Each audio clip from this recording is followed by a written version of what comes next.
Telangana state Urdu academy کی جانب سے اور NCPUL کے اشتراک سے ریاست کی یونیورسٹیوں کے ریسرچ اسکالرز کے لیے ایک روزہ ورکشاپ کا اہتمام اردو مسکن آڈیٹوریم میں کیا گیا۔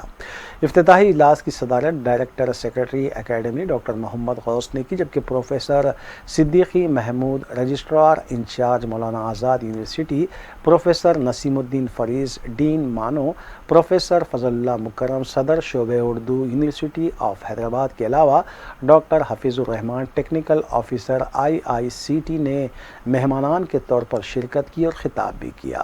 اس ایک روزہ ورکشاپ میں پینل مباحثے کے علاوہ ٹیکنیکل سیشن اور افتتاحی اجلاس بھی منعقد ہوا۔ Director secretary academy doctor Muhammad Ghous نے میڈیا کو اس سلسلے میں تفصیلات بھی بتائیں۔ السلام علیکم ناظرین، تلنگانہ ریاستی اردو اکیڈمی اور قومی کونسل برائے فروغ اردو زبان نئی دہلی کی جانب سے اور اشتراک سے ایک روزہ ریاستی ورکشاپ برائے ریسرچ اسکالرز، ریاستی جامعات، مرکزی جامعات ریاست تلنگانہ منعقد ہو رہا ہے۔ تحقیقی طریقہ کار، مسائل اور امکانات کے اوپر آج سیر حاصل گفتگو ہوئی۔ آج کے نظام العمل میں تقریباً 70 ریسرچ اسکالرز ریاست بھر سے شریک ہوئے، جس میں بیشتر ریاستی جامعات کے عثمانیہ university, Maulana Azad national Urdu university اور حیدرآباد سینٹرل یونیورسٹی کے اسکالرز شریک ہوئے۔ جیسا کہ آپ جانتے ہیں کہ کسی بھی معاشرے کی کامیابی کا انحصار اس قوم کے اندر پائے جانے والے محققین اور دانشوروں پر مشتمل ہوتا ہے، اور اگر کسی قوم میں، معاشرے میں یا اس کے تعلیمی نظام میں تحقیقی عمل اگر ختم ہو جاتا ہے یا غیر معیاری ہو جاتا ہے تو اس ملک کے پورے نظام غیر معیاری ہو جاتے ہیں، مفلوج ہو جاتے ہیں۔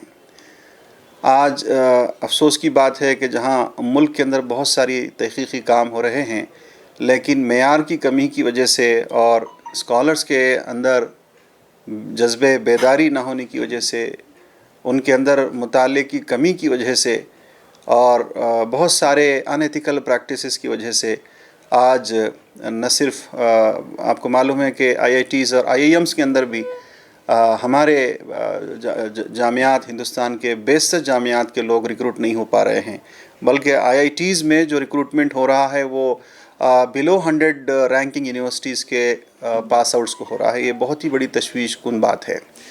ملٹی نیشنل کمپنیز جہاں کم تنخواہ پر ایسے لوگوں کو رکھ رہی ہیں جو غیر معیاری یا بہت کم معیار کے ہوتے ہیں، یہ بہت ہی اس تشویش کو دور کرنا ہے۔ اور اردو تحقیق پر جو بات چل رہی ہے، ہم یہ کر رہے تھے کہ ہم اس کو انٹر ڈسپلنری اور انٹرا ڈسپلنری یا ٹرانس ڈسپلنری ریسرچ کے اندر ہم ان کو اگر اشتراک کی وجہ سے ہم اردو تحقیق کو جوڑیں گے۔ آج یہی اسی کوشش کا نتیجہ تھا۔ آج ہم نے اردو تحقیق و ادب کے ساتھ سماجی علوم کی تحقیق کو جوڑا، سائنسی تحقیق کو جوڑ کر ہم یہ کوشش کر رہے ہیں کہ کسی طرح سے ان ہمارے ریسرچ اسکالرز کے اندر ایک نئی تحقیقی بلندی کو ہم پیدا کر سکیں۔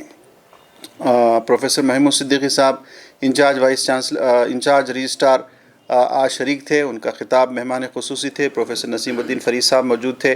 پروفیسر فضل اللہ مکرم صاحب کا خطاب ہوا۔ Doctor Hafeez ur Rahman, senior technical officer, Indian institute of chemical technologies کے افتتاحی اجلاس کے اندر آج ان کے بیانات ہوئے، پریزنٹیشنز ہوئے، پاور پوائنٹ پریزنٹیشنز ہوئے۔ افروز عالم صاحب سماجی تحقیق کے اوپر انہوں نے بہترین بات کی، ان کا بہترین پریزنٹیشن رہا۔ پروفیسر سلیم محی الدین صاحب مہاراشٹرا کے مقبول اسکالر، انہوں نے اپنی بات رکھی۔ پروفیسر عبدالسمیع صدیقی صاحب، صلاح الدین سید صاحب اور ڈاکٹر سید نجیب اللہ صاحب نے پینل ڈیبیٹ کے اندر گفتگو کی۔ ایز اے پینلسٹ انہوں نے اپنی بات رکھی ریسرچ کے بارے میں، اور ریسرچ اسکالرس کو تحقیقی خاکے کے اوپر ریسرچ ڈیزائن کس طرح سے کیا جاتا ہے اس پر بات ہوئی۔